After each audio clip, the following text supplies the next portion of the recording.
સ્વીમેરના હોસ્પિટલના પીજી હોસ્ટેલનું ઉદ્ઘાટન કેન્દ્રીય જળશક્તિ મંત્રી સી.આર. પાટીલના હસ્તે કરાયું. ઉદ્ઘાટન ગ્રાઉન્ડ પ્લસ 16 માળની બિલ્ડિંગનું કરાયું લોકાર્પણ. સુરતના તમામ ધારાસભ્યો પણ રહ્યા ઉપસ્થિત. NN news Surat. દર્શક મિત્રો, NN ન્યૂઝને લાઈક, શેર, સબસ્ક્રાઇબ કરો, બેલ આઇકન પ્રેસ કરો જેથી આપને નોટિફિકેશન્સ મળતી રહે.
નમસ્કાર મિત્રો, સુરત મહાનગરપાલિકાએ અનેક ક્ષેત્રની અંદર સેવાકીય પ્રવૃત્તિમાં અને વિકાસની દ્રષ્ટિએ અનેક રેકોર્ડ કર્યા છે અને એના કારણે એમને અનેક એવોર્ડ પણ મળ્યા છે.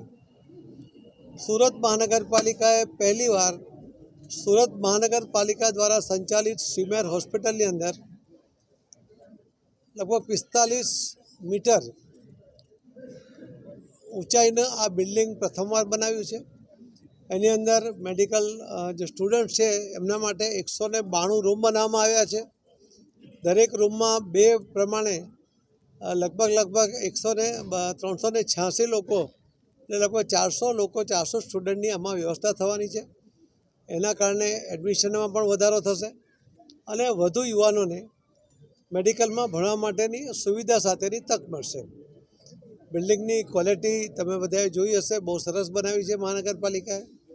અંદર રૂમનો સ્પેસ, એની હાઇટ, એટેચ બાથરૂમ, એની અંદર કપબોર્ડ, ટેબલ, આ તમામ સુવિધાઓ સાથે આજે હોસ્ટેલના રૂમ બનાવવામાં આવ્યા છે. હું મહાનગરપાલિકાના મેયરશ્રી, પદાધિકારીઓ અને કમિશનરશ્રી અને અધિકારીઓ એમને બધાને ખૂબ ખૂબ અભિનંદન આપું છું કે પહેલો 16 માળનો આ પ્રોજેક્ટ અત્યંત સારી સુવિધા સાથે આ વિદ્યાર્થીઓના ભવિષ્ય માટે જે આપણી સેવા કરવાના છે, જે મેડિકલમાં ભણીને સમાજની સેવા કરવાના છે, તો આ ડૉક્ટરો માટેની આ સુવિધા એમણે અહીંયા ઊભી કરી છે. એના માટે હું આપ સૌને ખૂબ ખૂબ અભિનંદન આપું છું. સૌ કોર્પોરેટરોને પણ અભિનંદન આપું છું. જે તે વખતે મંજૂર થયું ત્યારે પરેશભાઈ પટેલ સ્ટેન્ડિંગ કમિટી ચેરમેન હતા. ઘણા બધા વાદ વિવાદ હતા, કરવા ના કરવાનો વિચારો ચાલતા હતા. ત્યારે મક્કમતાથી આ નિર્ણય લીધો અને અમારા હમણાં મેયરશ્રી દક્ષેશ માવાણી અને ચેરમેનશ્રી રાજનભાઈ પટેલ અને ચેરમેનશ્રી મનીષાબેન, આ બધાના આગેવાનીમાં આ પ્રોજેક્ટ આજે પૂર્ણ કરવામાં આવ્યો છે. ફરીથી હું સુરત શહેરના સૌને પણ મહાનગરપાલિકાની આવી સુંદર, સબળ, મજબૂત વ્યવસ્થા માટે અભિનંદન આપું છું. સ્વીમેર હોસ્પિટલમાં પણ નાની મોટી જે મુશ્કેલીઓ છે એ પણ આ અધિકારીઓ એને પણ દૂર કરે અને આના લાયક હોસ્પિટલ પણ વાતાવરણ બનાવે, એનાથી પેશન્ટોને પણ ખૂબ ફાયદો થશે.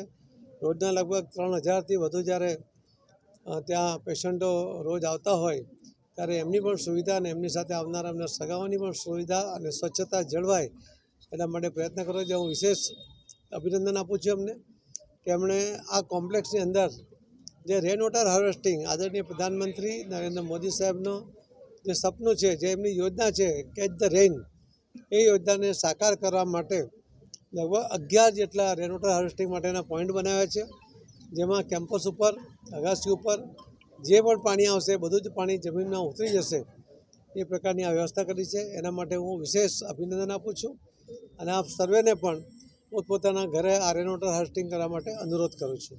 ધન્યવાદ.